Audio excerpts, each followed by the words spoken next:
Hello everyone, welcome to my YouTube channel समटी booster. तो क्या आप रेडी हैं सिर्फ 10 मिनट के अंदर द फॉरसाइट सागा की समरी को समझने के लिए? द फॉरसाइट सागा 1922 में पब्लिश हुआ था, जिसमें 3 नॉवल और 2 इंटरल्यूड्स हैं। तो फर्स्ट नॉवल का नाम है द मैन ऑफ प्रॉपर्टी, जो कि 1906 में पब्लिश हुई थी, और इसके राइटर का नाम है जॉन गाल्सवर्दी, जो कि नोबेल प्राइज़ विनर भी हैं। इस कहानी को समझने के लिए हमको समझने पड़ेंगे इसके कैरेक्टर्स को। तो जून फॉरसाइट ओल्ड जॉलियन की पोती है और उसकी सगाई होने वाली है एक आर्किटेक्ट फिलिप बॉसनी से। नेक्स्ट है यंग जॉलियन ओल्ड जॉलियन का बेटा है। नेक्स्ट है हमारा आयरीन है वाइफ सोम्स फॉरसाइट की। अब सोम्स फॉरसाइट कौन है? सोम्स फॉरसाइट ओल्ड जॉलियन के छोटे भाई जेम्स फॉरसाइट का ही बेटा है। ओके, ओल्ड जॉलियन 6 भाई थे। ओल्ड जॉलियन पूरे 6 भाई थे, जिसमें से पहले हैं ओल्ड जॉलियन, 2 ट्विंस हैं जेम्स फॉरसाइट और स्मिदन, देन रॉजर, टिमोथी और निकोलस। आगे चल के ये पूरी जो ट्रायलॉजी है बहुत ही ज़्यादा कॉम्प्लिकेटेड है। इसको आपको मैं पूरे इजी वे में एक्सप्लेन करूँगी। नॉवल के स्टार्टिंग में जून फॉरसाइट और फिलिप बॉसनी की एंगेजमेंट हो गई है और उसको ओल्ड जॉलियन सेलिब्रेट करते हैं। अब यंग जॉलियन जो है वो ओल्ड जॉलियन के साथ नहीं रहते हैं। रीज़न ये है कि जो यंग जॉलियन हैं उन्होंने अपनी फर्स्ट वाइफ को छोड़ करके किसी और से शादी कर ली है, और शादी के बाद उनके 2 बच्चे भी हैं, हॉली और जॉली। इस बात से जो ओल्ड जॉलियन है बहुत गुस्सा हो जाते हैं और उन्होंने यंग जॉलियन को घर से निकाल दिया है। अब जो सोम्स फॉरसाइट आयरीन से शादी तो कर लेता है, लेकिन आयरीन कहीं ना कहीं उसे पसंद नहीं करती। आयरीन को वो इतना अट्रैक्टिव नहीं लगता। उसने जिस टाइम पे शादी की थी अपने पेरेंट्स के कहने पे, आयरीन ने शादी तो कर ली थी, लेकिन उतना वो उसको पसंद नहीं करती है। और दूसरा, सोम्स का नेचर भी कुछ ऐसा है कि वो हर चीज़ को अपनी प्रॉपर्टी समझता है, इनफैक्ट अपनी वाइफ को भी, और उसे सेक्सुअली असॉल्ट भी करता है।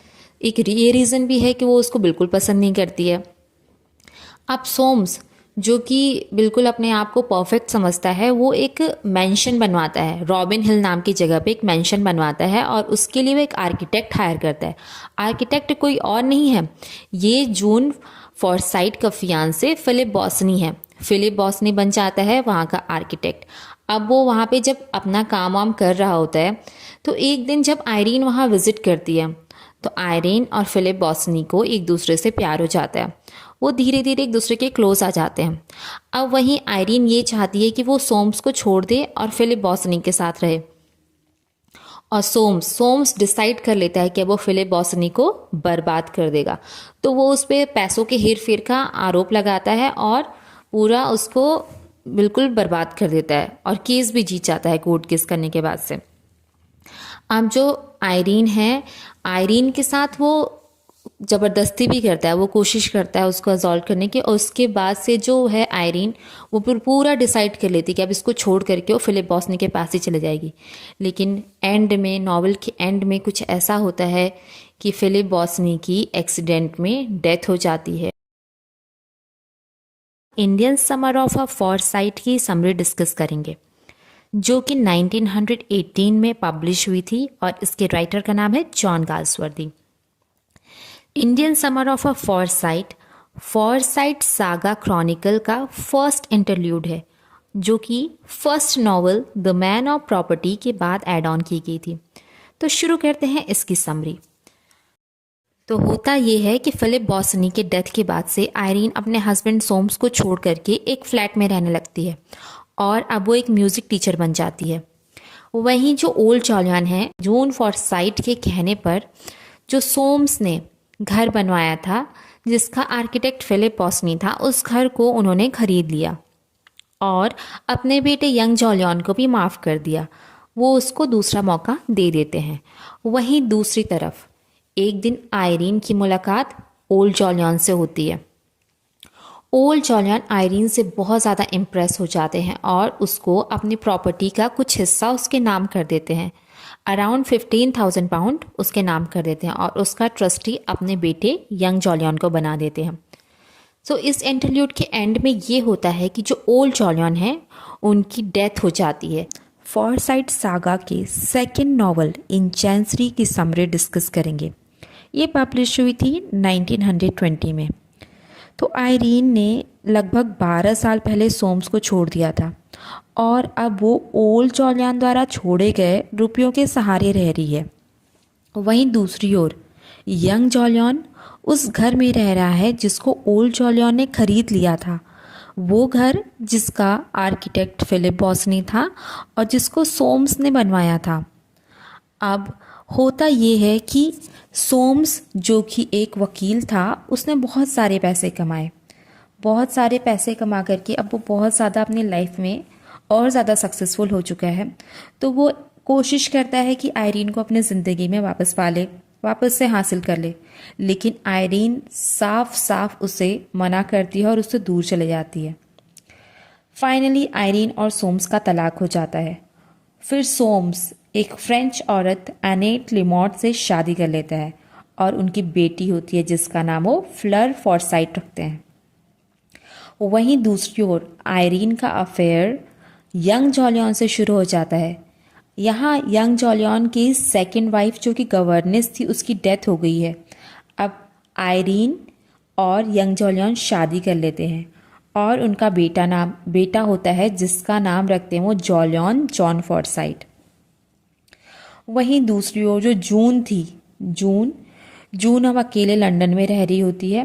तो इस तरीके से जो इन चैंसरी है उसकी समरी यहाँ पे ख़त्म होती है।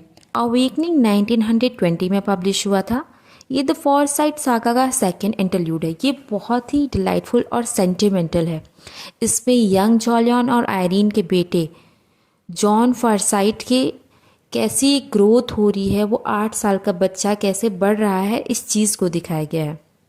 और कैसे वो अपने बड़ों से बहुत प्यार करता है और बड़ों से कैसे उसको बहुत ज़्यादा प्यार मिलता है। बस इतना ही इस इंटरल्यूड में आपको मिलेगा। और जो लास्ट थर्ड नॉवल है फॉरसाइट सागा का, टू लेट, ये 1921 में पब्लिश हुआ था।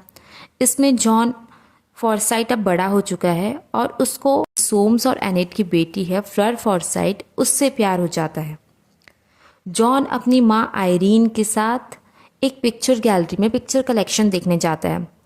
वहीं पर वो फ्लर फॉरसाइट को पहली बार देखता है और पहली ही नज़र में उसको उससे प्यार हो जाता है। वहीं अब जॉन और फ्लर, उन दोनों का अफेयर शुरू हो जाता है। लेकिन जब यंग जॉलियन को सच्चाई पता चलती है कि जॉन फॉरसाइट को फ्लर से प्यार हो चुका है, तो वो डिसाइड करते हैं कि वो अपने बेटे को सारी सच्चाई बता देंगे। वो एक लेटर लिख करके अपने बेटे को पूरे अपना पारिवारिक सच्चाई बता देते हैं कि कैसे जो आयरीन तुम्हारी माँ है वो सोम्स की कभी वाइफ हुआ करती थी। अब पूरी चीज़ें समझने के बाद से जॉन फॉरसाइट डिसाइड करता है कि वो फ्लर को छोड़ देगा और वो फाइनली फ्लर को छोड़ करके अपनी माँ आयरीन के साथ कनाडा चले जाता है। ओके, कनाडा जाने से पहले यंग जॉलियन की डेथ भी हो जाती है और वहीं फ्लर की शादी माइकल मॉन्ट से हो जाती है। तो इस तरीके से ये थर्ड नॉवल टू लेट यहीं पे ख़त्म होता है। तो हम next Chronicle a modern comedy को डिस्कस करेंगे। जो भी यूपीटीजीटी की तैयारी कर रहा है, पीजीटी की तैयारी कर रहा है, आप अपने फ्रेंड्स के साथ इस चैनल को शेयर कीजिए और बाकी मैं वीडियोस अपलोड करती रहूँगी। Thanks for watching.